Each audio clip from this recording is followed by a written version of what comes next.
believes na anakuwa triggered, ana react in accordance to what he has kwenye core beliefs. Kwa hiyo then utaleta physiologically na vitu kama hivyo. Hivyo ndo namna ambavyo mwanadamu alivyo, na ndiko tulipenda tuwakumbushe ili mjue kwamba tunahitaji kujitambua ili tuweze kukabiliana na nini. Sasa kwa nini tunaongelea hiyo tena? Kwa sababu ndugu zangu, mwili una interact na akili, akili ina interact na mazingira, na hiyo interaction ikitokea ndio magonjwa yanapokuja kutokea. Na tukumbuke kwamba akili zetu zina capacity kubwa, inategemea ulilelewa kwa kuambiwa vitu vya ukweli au ulipewa mambo ya kudanganya kuhusu maisha. Mtoto mdogo anasahau kwamba uwezo na wazazi wake sio wa kwake, anapaswa kutafuta uwezo wake yeye, then capacity yake itakuwa ndogo kwenye ile box unaloliona hapo juu. Lakini remember, social problems zinakuwa solved kwenye akili, na body issues zinakuwa solved kwenye akili, na problems za kwenye mind pia zinakuwa solved kwenye akili. Akili ikizidiwa inafanya nini? Inasukuma impact yake kwenye body, then inatokea behavior change, na tayari tunaingia kwenye magonjwa ya akili. Sasa ugonjwa wa akili, ndugu zangu, tukumbuke kwamba mental health ni tatizo ambalo liko very complicated, lina dalili nyingi na lina interfere uwezo wetu wa make decisions, build relationship na shape the world we live in. Mtu ukiwa na ugonjwa wa akili, kwa kweli unakuwa umeathirika sana. Remember, your mental health ni basic human right. Kwa hiyo ni kitu ambacho hata katika maeneo ya kazi unataka upiganie, upate vitu mbalimbali vya kuhusiana na afya ya akili. Kwa hiyo hizo ni situations ambazo individuals has change, yanabadilika kabisa namna yake ya kufikiri, anabadilika namna ya kujisikia, anabadilika namna ya kutenda, na hivyo watu waliomzunguka wanaanza kumshangaa. Lakini pia tukumbuke kwamba kuna tafiti zinasema 60% ya utafiti uliofanyika wa kidunia unaonyesha kwamba wafanyakazi wengi, watu wengi walio katika ajira, walio wafanyakazi, tunatumia muda wetu mwingi kwa 60% makazini, lakini 15% ya hao watu wanaugua magonjwa ya akili. Wafanyakazi kwa 60% wanalalamika kwamba wanakabiliana na matatizo ambao wengine wanasema wangelazimika kuwaona wataalamu wa afya ya akili. Na mtu mmoja tujue katika watu 4 anasumbuliwa na matatizo haya ya akili. Kwa hiyo ndugu zangu, hata tukijihesabu hapa ndani tunao watu wa kutosha tu, na niwakumbushe kwamba tatizo, ndugu zangu, sio wale ambao nyie mnawaogopa, na ndio maana mlicheka kuhusu Mirembe.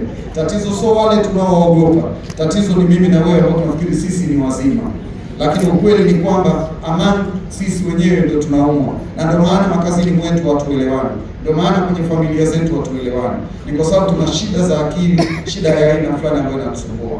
Tukumbuke kwamba mmoja katika watu 8 pia kuna utafiti unasema anasumbuliwa. Hii ni tafiti za kidunia. Mwaka 2019 kulikuwa na wagonjwa 970 milioni duniani wakisumbuliwa na magonjwa ya akili. Ugonjwa wa kwanza ukiwa ni ugonjwa wa wasiwasi, ule ugonjwa wa kuogopa bila sababu.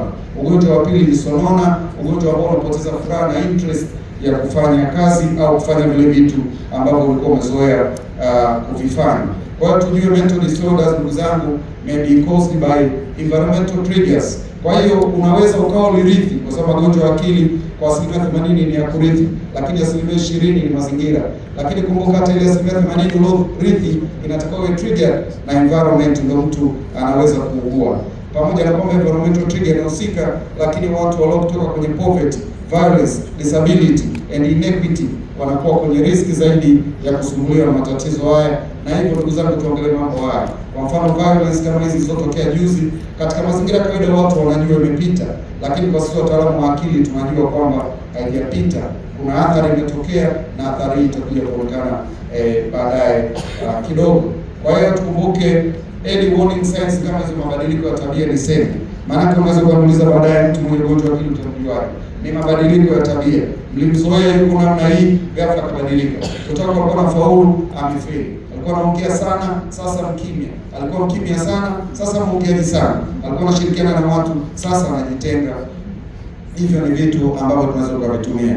Na hapa ninaonyesha tu magonjwa ya akili, lakini nia yangu sio kuyaongelea magonjwa ya akili mjini. Nimesema yako zaidi ya 300 na ni 300 plus. Haya ni machache ambayo ni common yanatokea, lakini unaweza kushangaa kwamba kuna magonjwa, kwa mfano ya tabia. Kwa mfano PMU, mtu amesoma na degree yake ya procurement, alafu jioni kama hivi hapa naona watu wana haraka ya kuondoka, lakini wengine wakitoka hapa wanaenda kubeti. Sasa you can't imagine mtu msomi kabisa huyu anakwenda kwenye betting. Yaani pamoja na kusoma lakini unafikiri maisha yanaweza kubahatisha. Sasa lengo langu sio kuongelea hayo, ningeweza kuongelea kwa ugonjwa mwingine sana ambao unatumiwa sana na wahubiri ya kupata hela. Itoshe tu kusema magonjwa ya akili ni mengi. Namba 1 ilikuwa ile pale, namba 2 ilikuwa hilo, namba 3 ilikuwa hilo. According to MHGAP ndio tafiti hizi za mwaka 2019. Vinginevyo ndugu zangu, niwape bonus kwa kuambia tips for good mental health.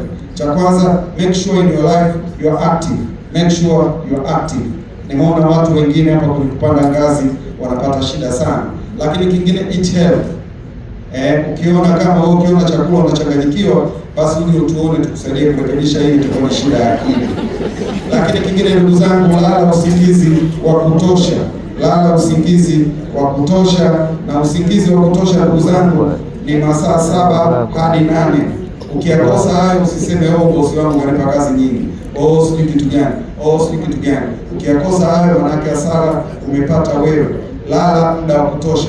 Na kuna tafiti zimetoka juzi za kidunia zinasema mtu ambaye anaweza kupata vitu vinne kama vile mfano stress management, akapata deep sleep ya kutosha, lakini ana social network support nzuri na vitu kama hivyo, huyu mtu ana ukimchunguza ubongo wake, ubongo umekuwa scanned na tafiti zimeonyesha ubongo wake unakuwa nyuma miaka 8 ukilinganisha na umri wa huyu mtu. Maana yake ni nini? Watu wasiozingatia vitu hivi ubongo wao unakuwa mbele labda kwa miaka 8. Maana hicho hawakusema nimeongeza mimi. Umeona?